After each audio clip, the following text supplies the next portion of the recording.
Okay, hello everyone. Today is the last session before our summer break, and it's my great pleasure to introduce our today's speaker, Samuel. He's a PhD student at the University of Freiburg, working on transformers and transformers for Bayesian inference, also in the context of automated machine learning. So yeah, with that, the floor is yours. From here. Thank you very much, Aaron. Yeah, and that's also what I would like to talk about today. So that is how we can get our transformers, pretty standard transformers, to do Bayesian inference for us on any new problem that we never saw before during inference. So I will just first outline what kind of the problem we work on here, just so that it's more clear what the rest of this talk will be about. So what we care about here is like supervised learning, and specifically Bayesian supervised learning. So we have a labeled data set, the training set, and we want to predict labels for unlabeled validation set. And we care especially about calibration here, interpretability, but also, of course, we want to be accurate. And lastly, something that so far fell a little bit under the table in many Bayesian works, we want to be fast. So from here on, I will start with a little bit of background. First, a little bit of few-shot learning, and then a little bit of Bayesian learning, but should be easy, I guess. So first, few-shot learning, which is also called meta-learning sometimes.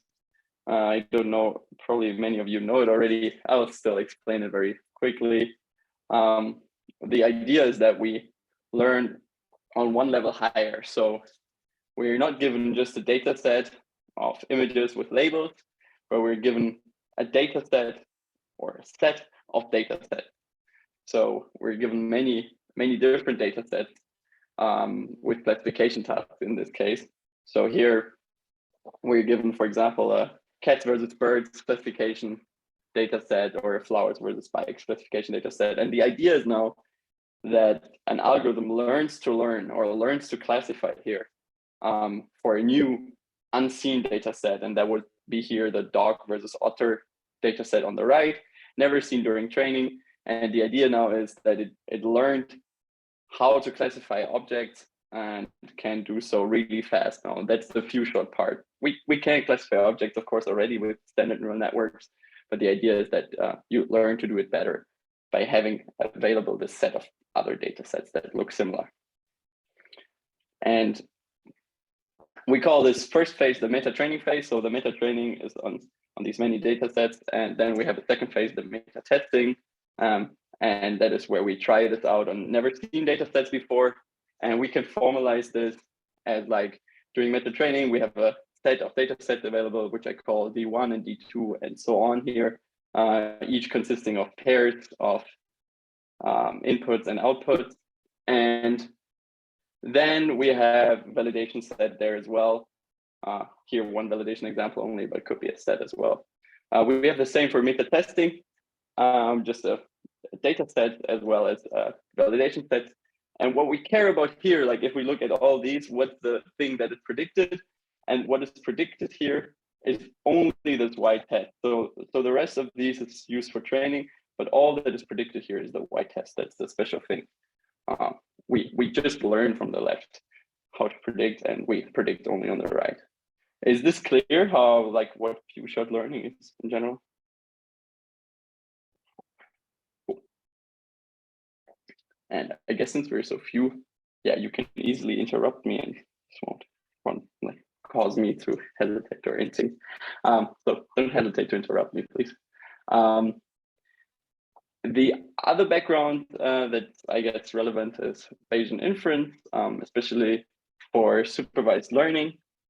And here we just generally consider a prior over some latent variable. I call it T here, but you can call it whatever. And this T usually, or this T describes your dependency between the input and the output. So for example, a Bayesian neural network, I call it BNN here, describes or says that the output should have a relationship to the input such that there is a neural network that's mapping the inputs to the outputs. But you can be more creative than that in terms of what your prior is. And this is kind of how you, given such a latent, this is how you traditionally solve the classification problem, or like a standard supervised learning classification problem. So we are given some data set D, and we want to now predict our Y. And to do that, we use Bayes' rule here to get the distribution, or the distribution over the latent given the data, and then we can integrate that out to get the distribution of the Y. And this is what we call the posterior predictive distribution. And in this work, we will actually approximate this thing here directly. We will not go this way. We will not do Bayes formula or anything. We will just do this directly. And maybe you see already the connection to few short learning here, as we have a distribution that takes in a data set. Similar to the data sets here. Okay, so I will talk about this relationship between meta-learning and Bayesian inference, and we will exploit this for the approximation of the posteriors for Gaussian processes, even with meta priors, and for Bayesian neural networks, and we'll get into that a little more. And lastly, also, this is possible to use for Bayesian optimization even. Okay, so what is the approach in general? And this is a little example of how to train a prior data fitted network. That is the network that we propose, which is a transformer in the end. And how we train these is we train on many different data sets, so similar to meta learning. But here the data sets are generated by our prior. So we define a prior, just like for Bayesian inference, and we sample data from this prior.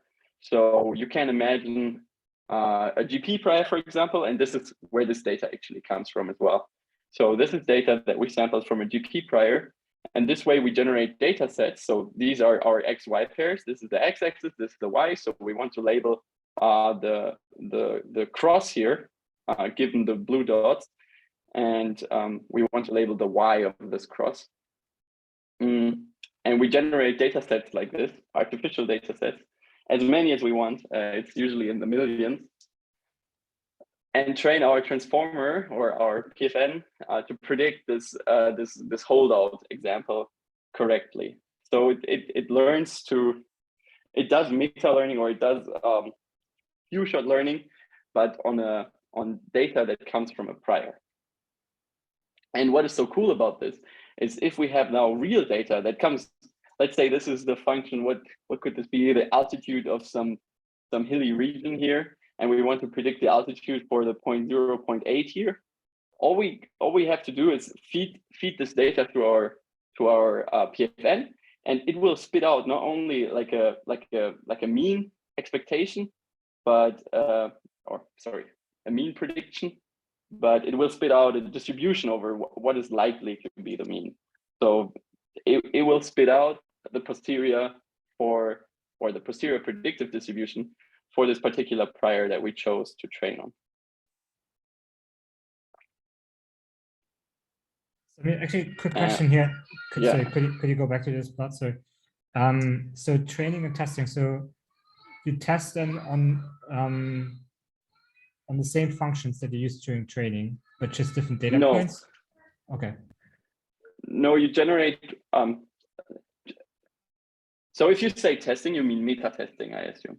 Well, you say test here in your plot, so you have the training data points and test data points. So, oh, I am sorry. Okay, so you mean this test data point here? Yeah. These? Yeah. Oh, they come from the same function, yes. Okay, but this is your meta testing. This is the testing for your meta training, basically. These are basically just the holdout examples that we use during training. Yeah. And then this side I would call meta testing. Okay. Okay. Sorry, the vocabulary is, it kind of can get mixed up between the meta and the not meta level. Okay. No, but I think I understand that. Okay. And this orange cross, I want to say, because I wasn't so explicit about it, these are all samples from the same prior, and then we just randomly select what's the holdout? The holdout is not sampled in any different way. It's just like a random subset of our data set is the holdout. Luis? Yeah, I think maybe you'll get to this, but I just wanted to quickly ask, so can this actually satisfy the Kolmogorov extension theorem? Oh, I don't know the Kolmogorov extension theorem. For stochastic processes? Like, can you comment on sort of the permutation invariance guarantee? Okay. Yeah, we have that. I will get to that. And maybe you tell me if we satisfy the Kolmogorov extension theorem. But we have permutation invariance for sure. Okay.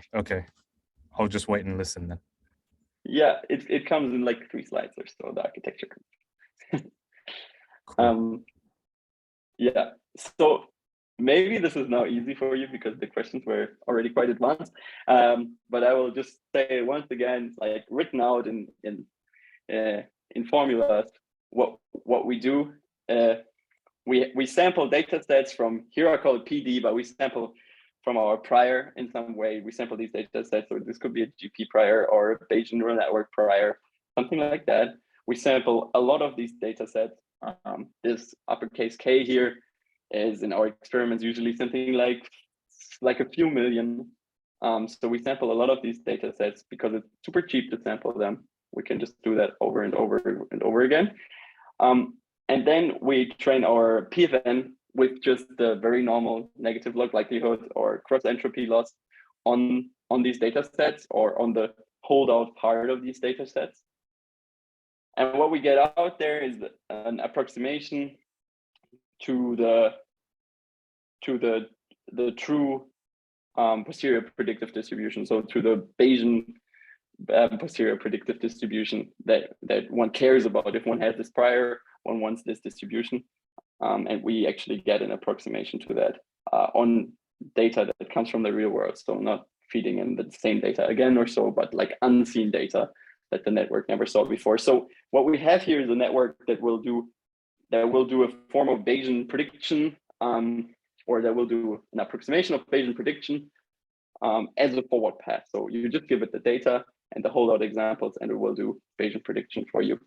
There's no gradients or anything involved there at inference time or at this meta inference time. And yeah, just very quick, because this is actually quite easy connection. So this is just a connection to Bayesian inference, and the connection basically just boils down to the loss that I just showed you before, or the generalization of that loss over the whole expectation of these data sets, actually is in a meaningful way connected to the KL divergence of our posterior approximation to the real posterior. So it's the mean KL divergence of our approximation to the real posterior predictive distribution plus some constant. And we can optimize this directly. That's the cool thing. So we optimize directly to become the posterior predictive distribution. Okay, and now the part Lewis asked about, I think, and that is what is our model? And our model is a transformer where we throw away the positional encodings, and that is actually pretty much enough to make the transformer positional permutation invariant. And then the other thing we do is we restrict the attention such that our holdout example can only look at the data set, so can attend to the data set, but the data set can only attend to other points in the data set. So the data set actually aggregates information about itself, or I said data set, I mean training set in this case, and the holdout examples can then look things up in these building up representations. And here we have actually 2 holdout examples. Before I always just showed 1, but in general we train with multiple for efficiency reasons. And these are separated such that each one of these can only attend to the training set and not to each other. I mean, that generally was pretty bad if they could do that, because yeah, in general they should not depend on each other. that's, I think, if you know transformers already, I know this is kind of assuming you know a little, like a lot about transformers, but if you know a lot about if you know how transformers works, I think this should like describe the whole model. Maybe one more thing is how we encode the x's and y's. In our case, it's just linear layers. So we just put the x's in the linear layer and the y's in the linear layer and add them together if we want to encode a pair, or we don't add the y if we don't want to encode the y, because we don't want to give away the information for the whole lot of examples.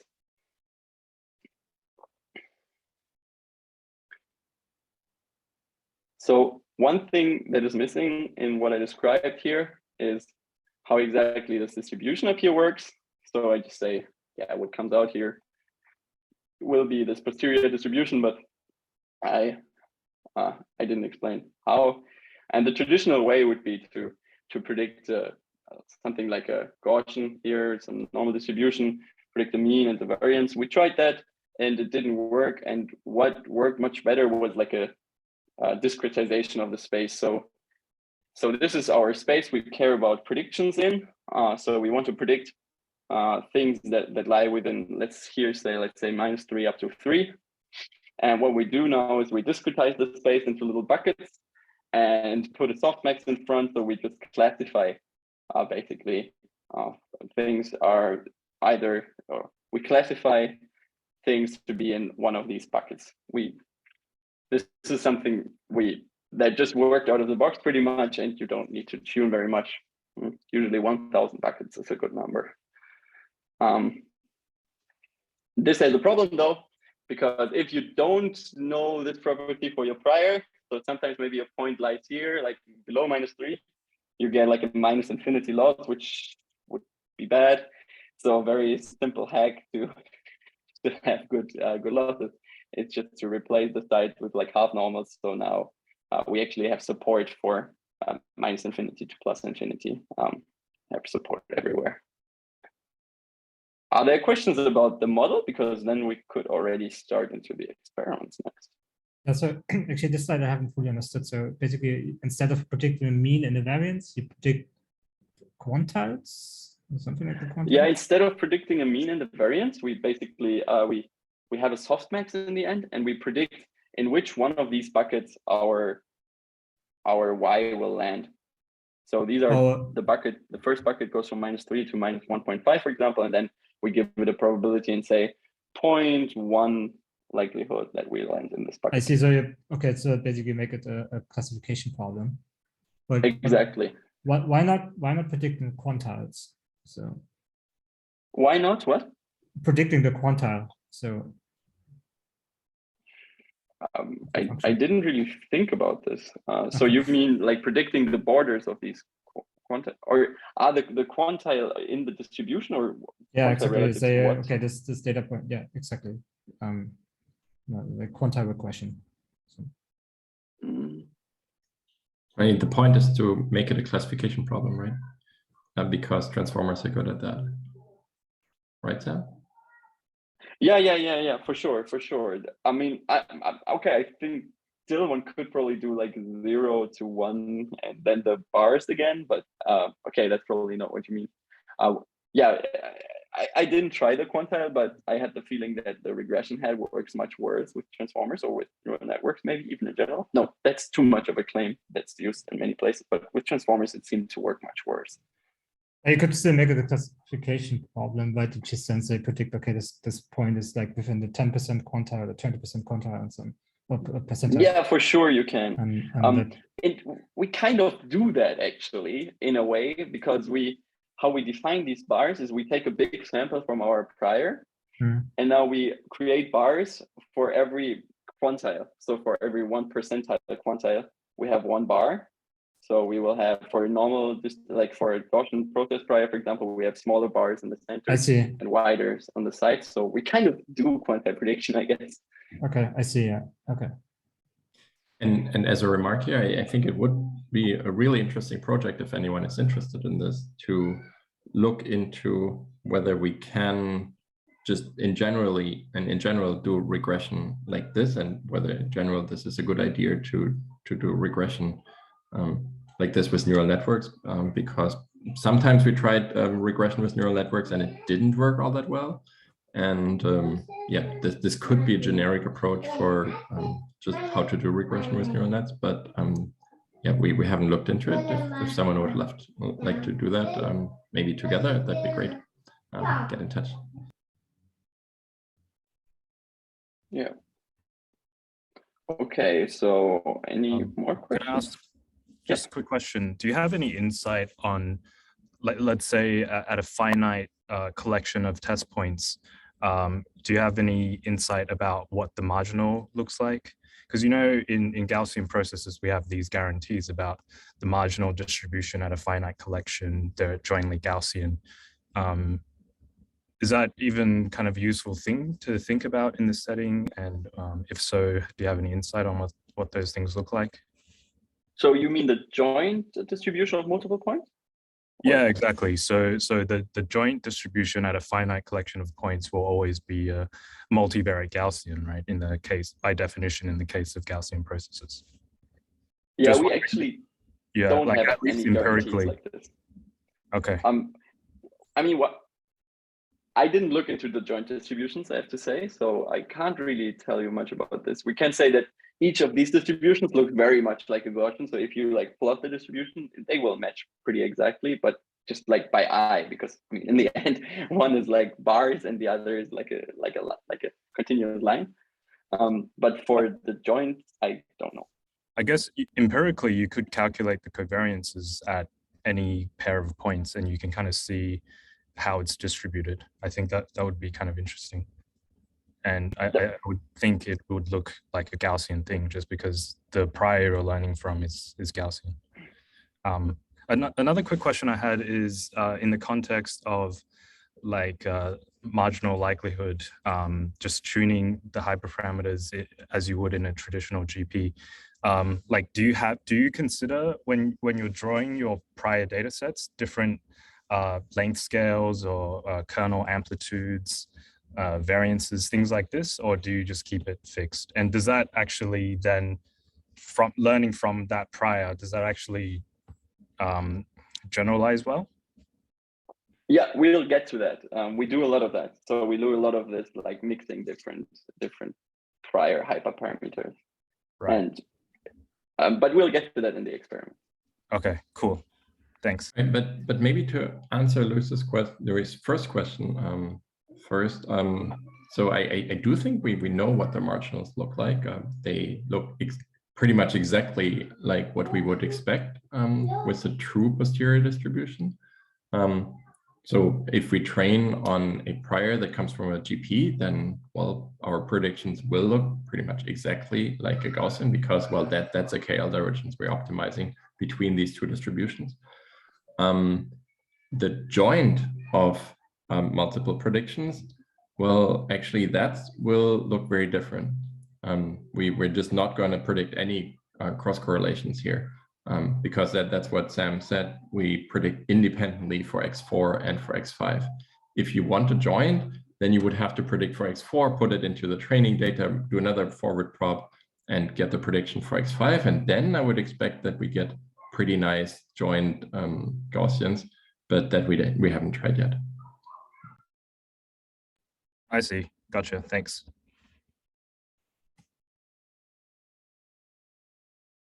Okay. Then we jump into the experiments, and the experiments will actually be first experiments of the original paper that was also, I think, in the invitation, so this transformers can do Bayesian inference, and then we'll get to experiments of a paper we just uploaded to arXiv, so very fresh out of the oven, you'll see. So first, the motivating experiment is we train on a Gaussian prior and want to see that our network actually does something that, or create something that looks like the Gaussian posterior, and we actually do get that. That was nice back then. And so what we see on the left here is the black dots are our given examples, or the training set, you could say. So this is known up front, and now we're interested in the posterior distribution of our Gaussian process given these points. And so here we plot the density And we can see that this is pretty smooth. There are some edges in there, but I think this is mostly due to X being in buckets, not so much Y, because we use a lot of buckets here, like 1,000 or so. This is though hard to compare to a GP. Like for a GP, we know the posterior, right? So it's actually a nice motivating example because we can compare to the true predictions, unlike for many other priors. We can here compare to the ground truth. And this is on the right. Here in blue, it's the PFN, and in green, we have the GP. And you see that at least for these simple examples, they match very exactly. There are some differences. We mark them here with errors, but in general, it looks like it fits it pretty well. And even the confidence interval looks pretty similar. We can do this also here for another length scale to show that, yeah, even the length scale is different, it also still works, and with more points, same experiment. And now we compare to the attentive neural processes. This is in red here, and that's kind of what was there before. And we can see that, yeah, there is a clear difference. The transformer architecture seems to be really good at this task, surprisingly, compared to an architecture that was invented for few-shot learning. Yeah. And yeah, now I would like to show you a little demo. You can find the link to this little demo actually in the paper or on the GitHub. So if you want to try it yourself, you can. So I think that's yeah, let's see. So in this little demo, we basically create the same figures we had before with exactly the same legend again, but we can create our own, and we could now, for example, here, create a point in the middle somewhere. I wanted to try an example before, but no, I didn't really, and make it much higher because they're pretty much on one line, so that it's maybe a little more interesting. Okay, so we have something like this, and then, okay, ooh, I always press new column. That's a problem. You press new column, right?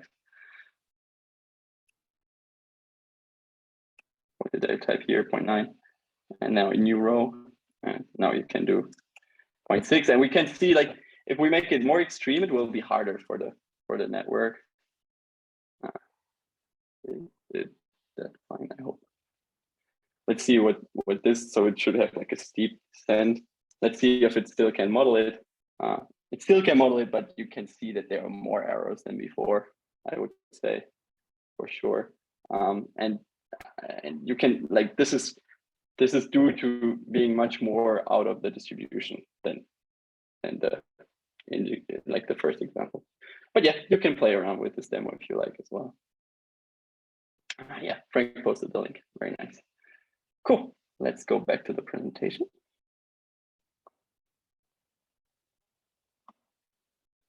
So now we look at not anymore at nice plots, or yes, still at nice plots, of course. Everything are, and all of these are nice plots. But now we look at the performance plot. Here we see the negative log likelihood. So as we've shown, like, as we can show that this is a measure for the KL divergence between our posterior and the true posterior. We use the negative log likelihood to measure our method on prior data, and we compare it here with the true GP. So this is again an example where we have the true GP, so we don't do anything where we can't get the true posterior, up to here with 2,000 examples. And what we can see is that we have different PFNs, and this is the number of data sets they've seen during training. So this uppercase K from back then. And what we can see is that the PFNs like always get better with more training data, like a very traditional result, I guess, in machine learning. But you can see they get better and better with more training and more training. And we can see similar things actually with the transformer size, not as strong, but similar. Quick question. Yeah. Do you have some insight about like at what point you reach point of diminishing returns? Like I assume with all things transformers, you have these power laws, and more data is always better and so on. But let's say I wanted to deploy this myself. I wanted to train this from scratch by myself, and I don't have all the time or compute budget in the world. Like, how do you have some intuition about how high or how much data to go to, and at what point it's maybe just not worth it anymore? Like, you hit the point of diminishing returns. So I would say this generally depends a lot on your prior. So if you have a very simple prior, of course, you hit that point earlier. So probably one of the examples where you hit it earliest would be something like this Gaussian process here. And in general, like what I can see is that training for a day on one GPU, yeah, will yield pretty good results, and training for 5 days will be like a little bit better, but not much. This is something I can give you as like a, so yeah, that's so far how we scale.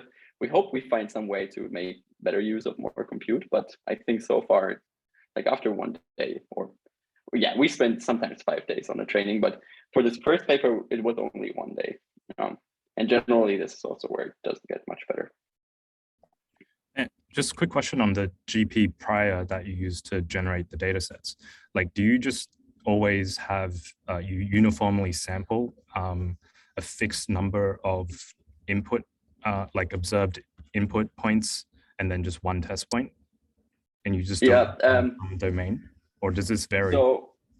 So yeah, for the GP prior, exactly, since the GP prior doesn't really entail access, we have to sample the access ourselves in some way. And we do, yeah, pretty much what you say. We sample uniformly at random or from a standard normal.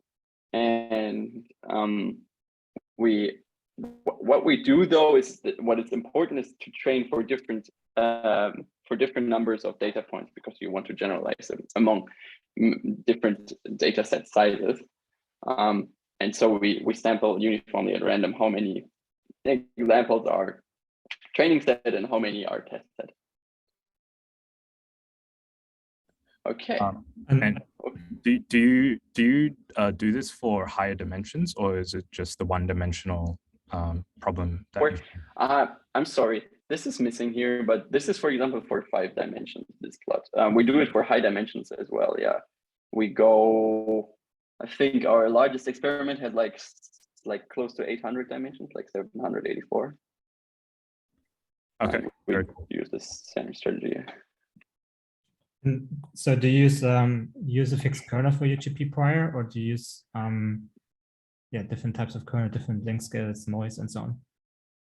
Yeah, I'm sorry. I just see that I threw out the plot where I use different length scales and kernels. But in this plot, this is just the same length scale kernel, but you can do the same by just varying the length scale as you sample. Like for each data set, use a different length scale, have a distribution over these.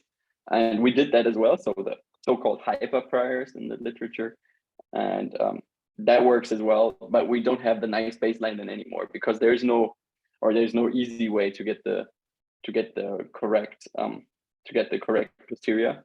We can only approximate it. There are only approximations for it out there, so it's a little harder to compare. I'm just wondering, because if you then sample different length scales and potentially different kernels, then your prior gets more and more uninformative, right?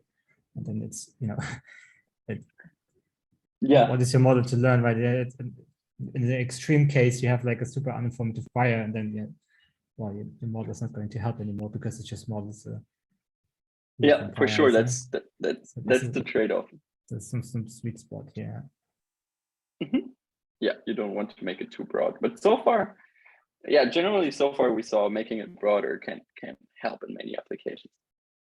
So because I think so far priors are pretty restricted with this traditional VI or MCMC methods, because we have to have these like easy to interpret latents or easy to generate latents.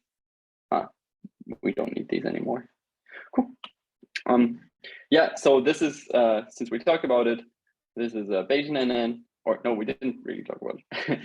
This is the Bayesian neural network, and we do the approximation there here as well. And what we look here at is just to show you the timescales. That's actually quite interesting. So the SVI baseline here is the base by backprop or like a newer variation of that. And then we have the nuts, like an MCMC sampler. And these are two other approximations to the posterior for Bayesian neural networks. And we compare our method to these. So this is our method, and we can't really change the time it takes for us to predict the label for a data set because it's a forward pass. We can't really decide to only do half a forward pass or so. So that's why we have a dot here. So our method takes like a 100th of a second to predict the labels for a given task. And then we looked at different budgets for our baselines, and we saw that they reach our performance after using like something like 1000x of the time compared to us, which was quite cool. And we can do this, like we do this A and B here. It's just both PFNs, but different sizes. The left is a little smaller than the right. And generally both of them are really small because otherwise you can't do nuts. So in this case, are you just the data that you're learning from, the data sets that you generate, are these just literally you have a BNN with different random initializations, and that's how you're generating the data sets? So yeah, we have an MLP with random initialization, and then we generate our X's randomly like before for the GPs and feed them through and generate our Y's that way. Okay. And just to clarify what I'm looking at here, this is the test likelihood, I'm assuming, on some regression or some problem like classification or regression problems, or is this This is so sorry, this is actually classification problems, and these are classification problems sampled from the prior, so it's still in prior. To get rid of confounding factors, like choosing a data set that might not lie within the prior, we trained on unseen data sets from the prior. Okay, thanks. And there's no fine tuning here, right? So you train your transformer, and then it's basically just testing. So you wouldn't update your transformer based on this new data set, right?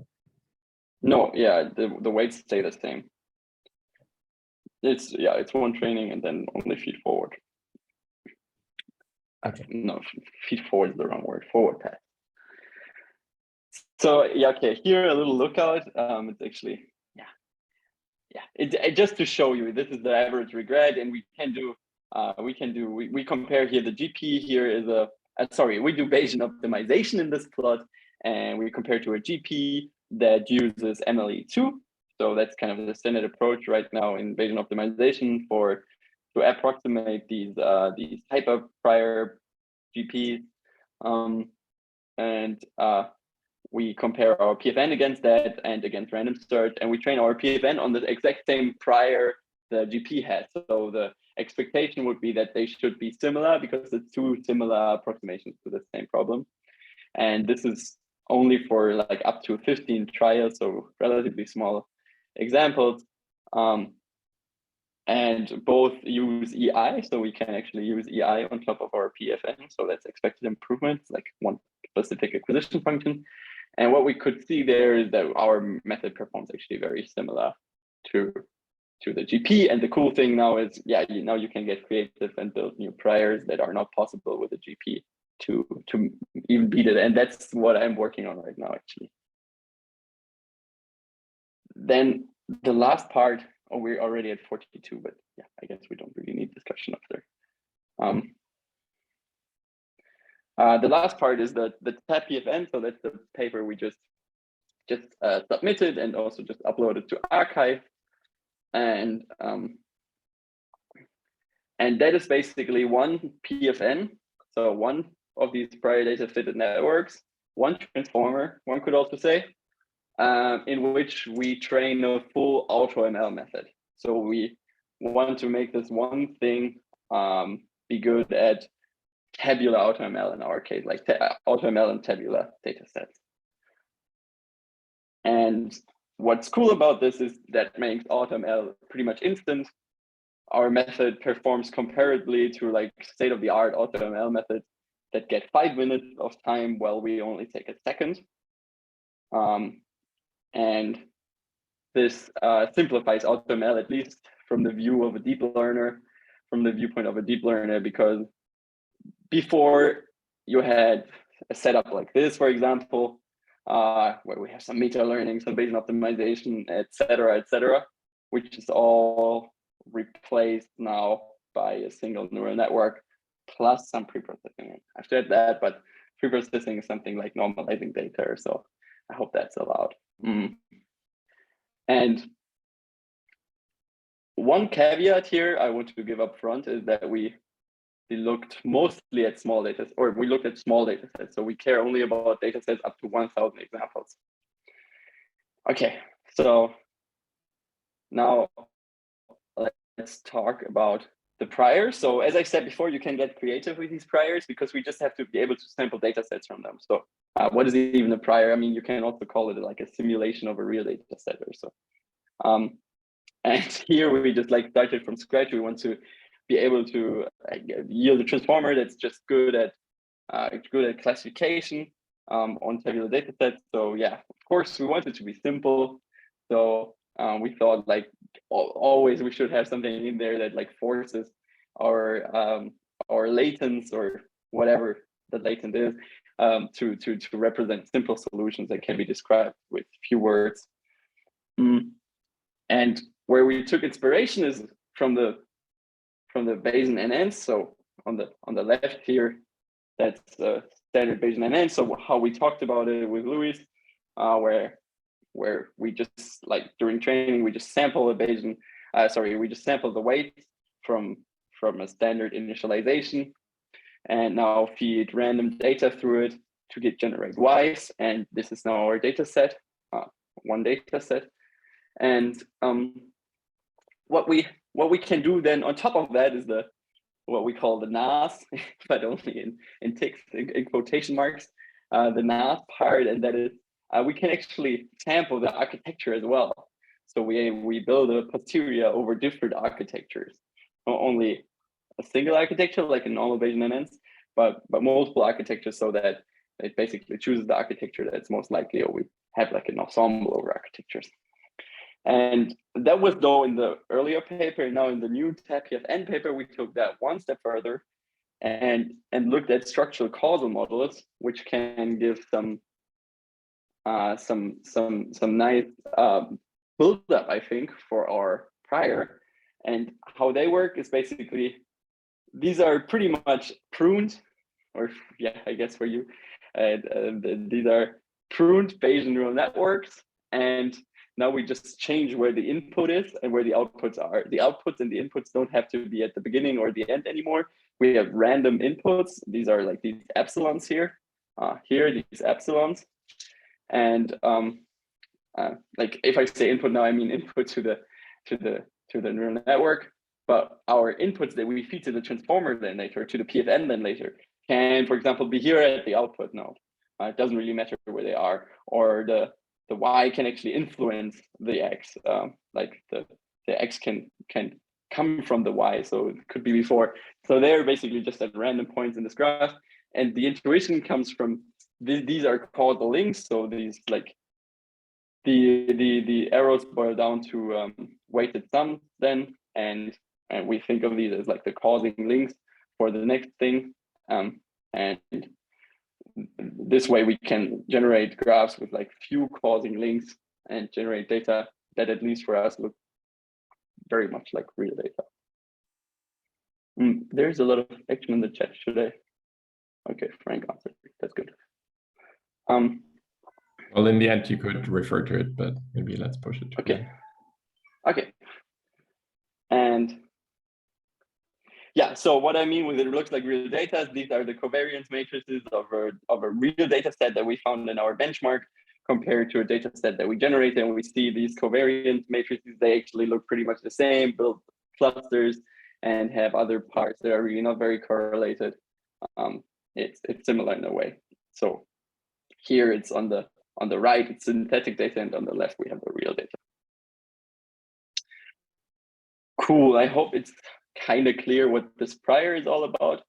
And we can jump to the experiments.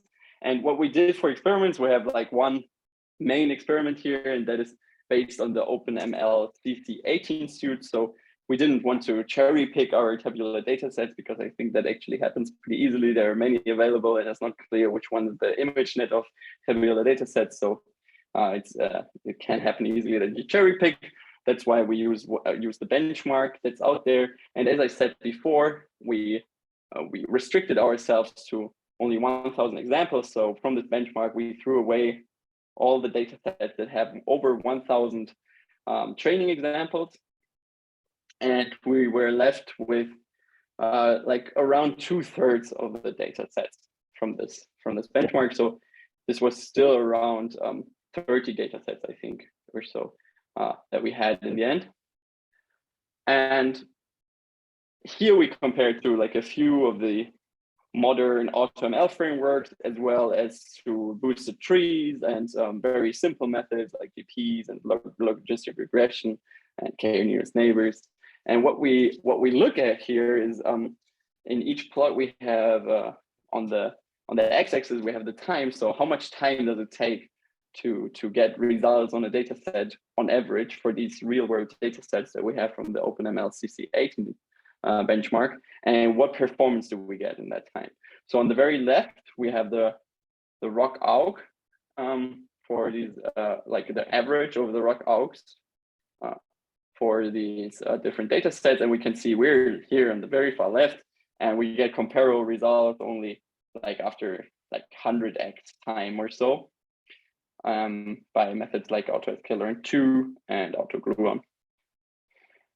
We also compared in terms of the number of wins and the number of and the average ranking, and we see similar results. Like we of course have the best rank and win at the very beginning, but even then, given 1 hour, which we don't use, we use only 1 second, we have comparable performance.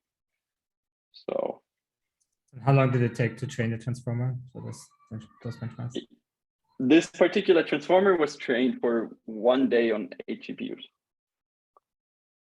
But it can be, so yeah, it can be used now for all kinds of data sets. So it's only trained once and it's published, and you can now use it for your other data sets that we never saw before.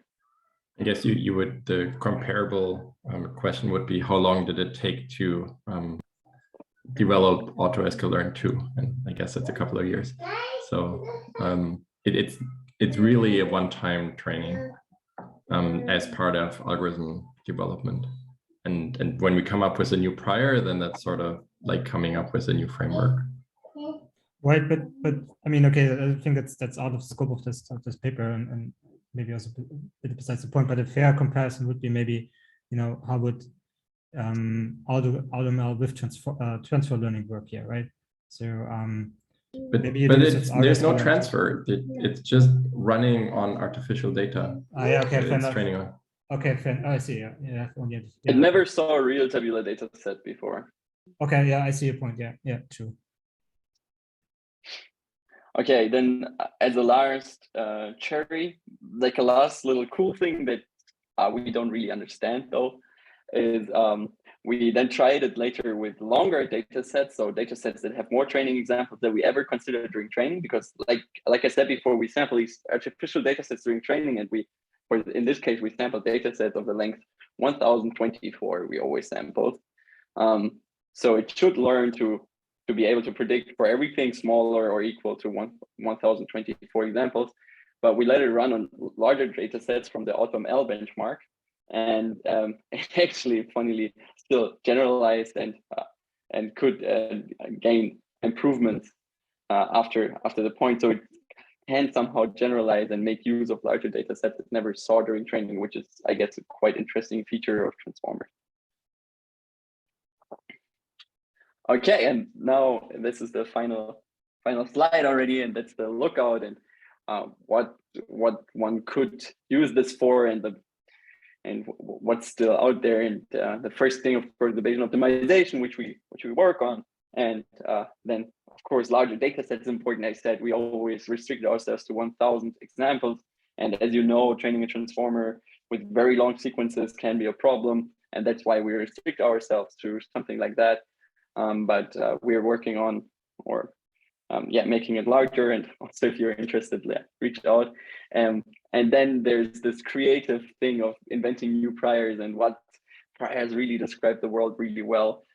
Where we are able to maybe generate data, but we can't, for example, compute the probability of different data points or so, because we don't need to, we just need to sample now.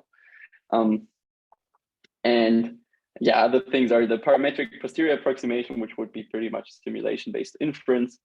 And interpretability is also something that could be interesting here, because you can do forward passes much faster than before. So you can actually try out a lot of different scenarios to figure out what actually makes some prediction be 1 or 0. And you can also take gradients to the PFN, so you can figure out, like, you can basically do gradient descent to find a direction in which a label changes. And lastly, you can do something like aleatoric versus epistemic uncertainty quantification. But yeah, that's all on the horizon. Basically, I just wanted to tell you there's many paths. Cool. Yeah, that's it. And I guess we can answer some questions.